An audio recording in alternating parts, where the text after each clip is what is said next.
Hello, my friends. It's Emily Wardrop from Drop the Word Life Coaching. We are talking about emotions today. Okay. I have got some stuff to talk about emotions. So, feelings and emotions, we're going to use simultaneously, right? Same word, same thing. So, an emotion is a vibration that you feel in the body. It comes from thoughts that you think in your brain. Okay. That is all an emotion is. So, before I found life coaching, I think emotions were a bit of a mystery. I sure did not have that definition. I thought that I just felt whatever, whenever, completely out of my control. That was the mind blowing piece. I was like, what? I have control over my emotions. And I tell you what, I still don't feel like I have control over my emotions sometimes, but that's because I don't have control over my brain. Okay. And that's totally normal. And it's the human condition. Okay. So, like, our brains are amazing and they do a lot of things on autopilot and they love patterns and they remember things. And it makes our being much more efficient. Right. So it's all good. It's all good. And that was another mind blowing fact I learned about emotions, that they're not a problem that needs to be fixed. It's all good, like every emotion, right? So we think that we just want to be happy all the time. We want our kids to be happy all the time. Our whole day is spent making our kids happy all the time. Have you noticed this? As soon as they cry, and we come to it honestly, right? Is because a baby really does communicate her needs through crying. And if she stops crying, that means that her need has been met. Equation simple when they're a baby, right? But it gets a little bit more complicated as they get like more than a day old. Like already, so my baby's 8 months old and she was really sad when I put her in her bed just now, but I know that she's crying because she's tired. Like if I think that crying means she doesn't like it, like she's happy, la, la, la, la, la, and then I put her in bed, she starts crying, then I'm like, I gotta fix that, I gotta get her out of her bed, la, la, la, la, la. But she's not actually happy. She's very tired. She's ready for a nap. I'm ready for her to take a nap. Like we're all going to be better off in the end if she's not happy for a minute, right? She just needs to be sad for a second. I'm sad. I'm in my bed. There's this disconnection with my mom, but she's just going to cry for a minute and then she's going to be fine because she's so tired. She needs sleep. And the longer I keep her up thinking, oh, she doesn't want to go to sleep yet, even though I know that like she is tired, she's going to get overtired and it's going to get even harder to get her to sleep and then she's going to cry even more. Right. So that's just one example, but it shows that like even from a baby, like the crying doesn't mean I need to stop this and make her happy. Right. But it's tricky because sometimes it does, right? She's crying because her diaper is poopy. Then that is, she's telling me something, something is amiss here and I need you to help me meet a need, right? And so there's always going to be a balance all the way up till, when they're adult children and they have depression and whatever, and you want to help them. And anyway, whatever. We're not going into adult children. We're focused on the youngins around here. So from baby on up, right? But a phrase that I've said 1,400,000 million times in my home already in the last 8 years since I've had littles. Crying and whining is not going to get you what you want, right? Because I can't stand the whining. But that's how they communicate their need. And it's annoying for a reason because we're physically, like physiologically wired to be annoyed at their particular whining tone to meet their needs, right? But I want to teach them to ask nicely because I don't like that feeling that I'm psychologically or physiologically, probably both, wired to not like it, right? So this feels like a huge tangent off of emotions, but what's new around here, right? Just learn whatever I'm spewing, not what I said I'm going to teach you about, right? Okay, so the point is they don't have to be happy all the time. That was the tangent, right? So if they're not supposed to be happy all the time, what are they supposed to be? They're supposed to be whatever they are.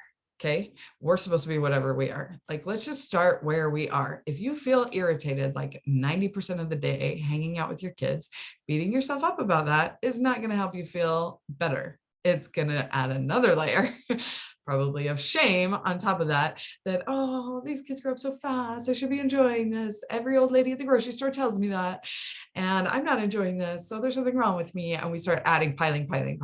Let's just start with, I feel irritated 90% of the day because I'm dealing with children and children are children and they don't listen. And all day long, I want them to do something that's different than what they want to do. And we're stuck in these power struggles all day, right? And that's what we learn at Drop the War Life Coaching, how to drop. But right now, that's where we are. So feel what you're feeling right now. Let your kids, for the love, feel what they're feeling right now. Okay. Feelings are not a problem that need to be fixed, right? So feelings are just a vibration in your body. That's a message from your brain. So you think a thought and your brain thinks it's very important because the brain is in charge, and the brain will tell the body, this is an important message. It's so important. It needs to feel terrible, right?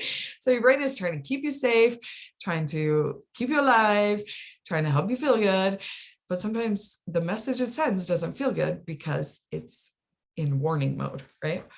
And we go into this fight or flight warning mode frequently with little kids because our brains are wired to keep them alive also. And so that's a lot of messages to keep us alive, to keep them alive. And if we see it like that, every emotion is just a message, then we'll be like, okay, brain, got the message. Thank you. There's toddlers coming at us with messages all day. All they want is okay, sweetie, I heard you. Thank you. And then they go on their business. We do the same thing with their brains. Okay. So once you tell your brain, okay, and breathe, please breathe. Like that's the number one way to tell your body, message received. There's not an emergency here. There's just a toddler. And they're not a tiger. They're just a toddler. So breathe, message received, find it in your body if you need to process it through, do the whole thing. And then maybe even try to figure out logically what that message might be. A lot of times it's somewhere in the family of, they're not listening to me. That means they don't respect me. That means I'm threatened in my position of power as their mother, and the whole story we have about that, right? So that's the kind of thing that we dig into in coaching, is what we're making it mean, questioning that, reprogramming our brain, reconditioning ourselves. Speaking of babies crying, hold on. I think I heard something.